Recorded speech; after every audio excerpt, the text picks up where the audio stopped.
Welcome, welcome, welcome, welcome back to my channel. I am so glad that you're here. So today's topic is how to stop letting your business run you and so that you can start running your business. Welcome, welcome, welcome. Let's go ahead and jump in because I know that that's a topic that has plagued me a lot as well, where the business has been running me instead of me running the business. And I just want to drop a few nuggets today so that you can learn how to develop and build a business from a place of rest or a place of ease so that the business is not running you. I think we've all heard the term of that business is running you into the ground.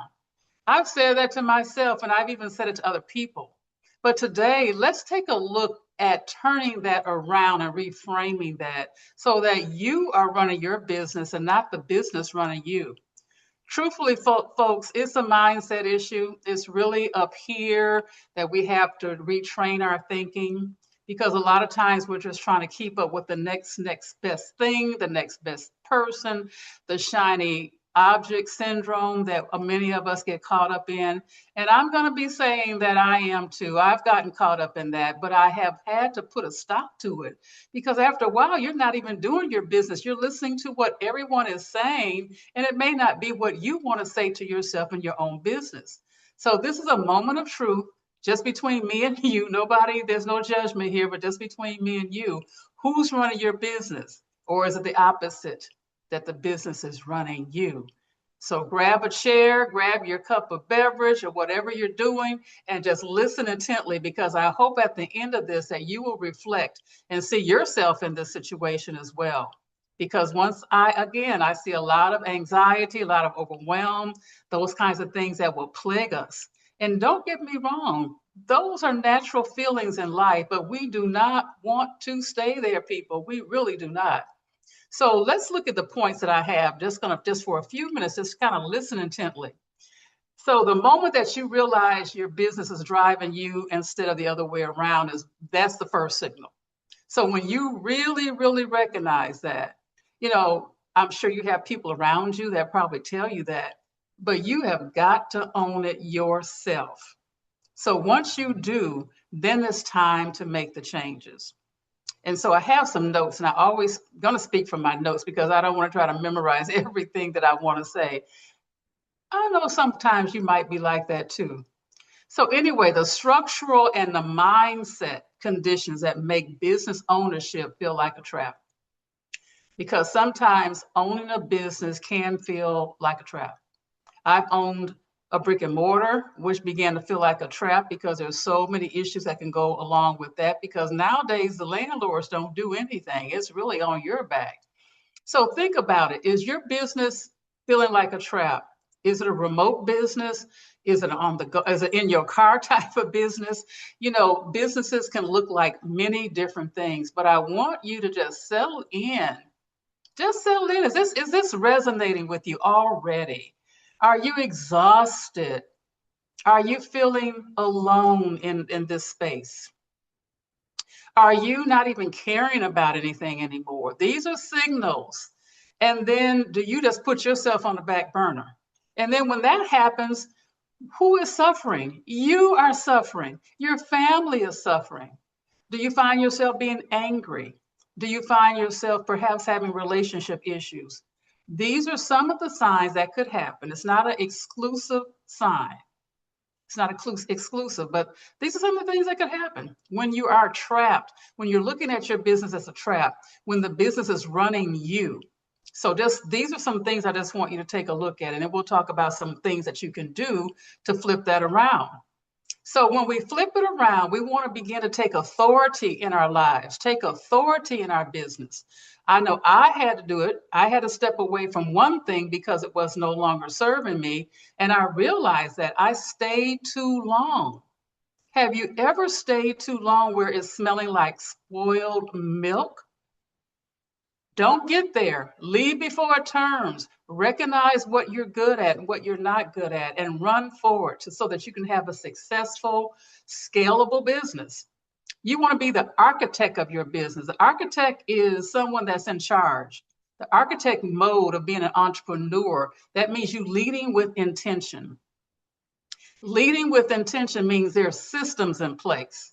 That means you have good hiring practices. That means that you have a business plan.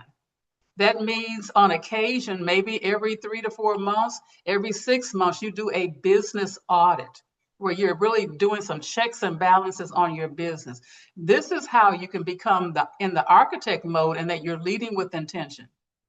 And then you're building leaders. Who in your business can you build up? Or if it's you, then you need to add some team members. I mean, just bottom line, you can't do the business by yourself. It really doesn't work on a long-term basis of running by themselves. You need a team. So maybe you need to turn your eyes over and start looking at, perhaps I need team members at this point, and make good decisions in hiring.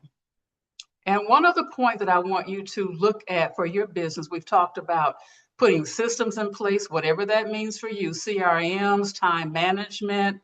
We want to hire appropriately, get someone to help you with that, because every city, every state has a hiring force where you could go and find people who are unemployed looking to work. Then look at your business plan. Have you been down to the SBA to help them, that they can help you do a business plan, or some other local municipalities that can help you do a good business plan? Then we want to do a business audit. Oftentimes we don't know where we are, and so we cover our eyes as though we're just going blindly. That's not leading with intention. Leading with intention means you know where your business is and what's happening. And then I have a special one for you. It's called a SWOT analysis. SWOT, SWOT. And that's a very strong business tool that's been around forever. And the S is for strengths.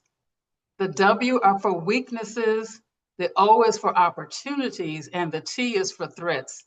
It's a 4-quadrant frame. So you list all of your strengths. Then you list all of your weaknesses. Then you list all the opportunities, and you list all the threats. And you do a little bit of research, because SWOT analysis, you need to understand what it's all about.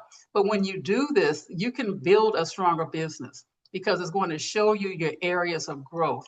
So this is what a person that's really intentionally leading a business, so that they don't burn themselves out, that they're trying to build a business from a place of rest. That's what you incorporate.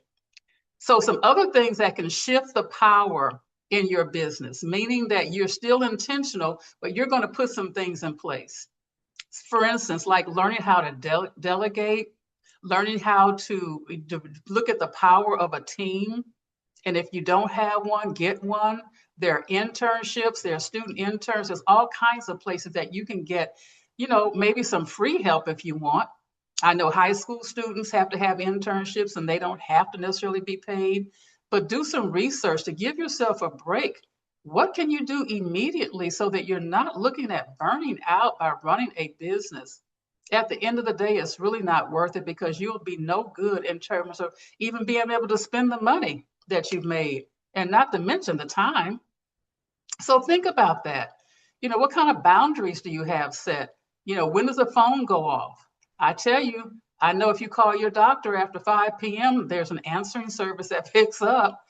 I know it's happened to me, and I bet it's happened to you. That's a boundary. So what kind of boundaries can you put in place to save yourself from yourself? That's what we're talking about, saving you from you. So put that in place and learn how to prioritize. Some days you just have to prioritize. Sometimes you may not be able to, but on most days, let's try to prioritize what's important and what can wait till later, the next day, the next week. Just put something in place, folks, because we've got to save ourselves so that the business is running in a great operation. It could be on autopilot, hopefully, that you don't have to work so hard, and that you have other people in place to help you. And then how are you managing your time? That all goes with it. How are you managing your time? Are you scrolling on social media? Are you having too many meetings in one day that takes away all of your energy? I'm just saying, take a look at what I'm saying. If this is resonating with you, then we got to move on that. This is some good stuff, and it will save your life. It'll save your relationships and save your business. And lastly, what it feels like to be an architect in your business. How to start doing that today. You're the architect of your business. You're the architect of your life. Begin to take control of these things rather than just let them go on by themselves, rather than shutting down, rather than closing your eyes and thinking it's going to work by itself, and it just really, really won't. So take a look, pause for a minute, because I always say slow down with intention. That's part of my framework, my proprietary framework when I'm coaching people. The S is slow down with intention. And that's what you have to do. You need to feel in control and not powerless over the situation. It may need to be that you have to pause. You need to hire someone. You need to get a better CRM system. You need to take a day off just to replenish your spirit. When you're on empty, there's not much you can do, folks. And then you will be able to feel more relaxed. You'll get some of your time back. Now, of course, I'm talking in general statements because every business operates differently, and I realize that. But if you can read between the lines of what I'm saying, you'll be better off forward. The stress levels will come down. You may have a leader sitting right in your office that this needs to be trained or mentored to take your spot when you're not there, to lead and get up to the front desk, to lead and take the calls, to be able to go out on some of the sales calls that need to be done. Look around you. Who is ready to go? You won't worry as much. And with systems in place, there are all kind of boards out here that can help, Asana boards, Todoist boards, Trello boards, anything that's going to help you manage your time, task management organizers.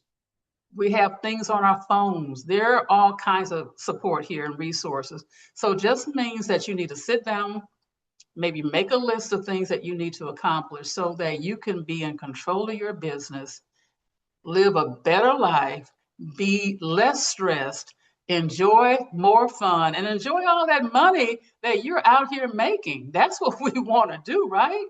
We want to enjoy the money that we're making. Making money is fine, but if you can't spend it, what kind of life is that? So I hope that this is helpful. I hope that you took away some nuggets. That's all I'm trying to do. That's all I'm trying to do. I love helping. I love, pouring in. I love empowering. And I know what it's like to be in this spot. Shucks, right now, I'm still trying to figure it out. I mean, I'm still a work in progress. So listen, I hope this was helpful. Take some notes, relook at this again, and then take some time aside to just strategize what you need to do next. Don't let it keep going on and on and on because nothing will change until you change. All right, I'm signing off. And as always, until next time, lead courageously, live intentionally, and never, ever forget you were made for more than burnout. All right, see you next time. You take care of yourself.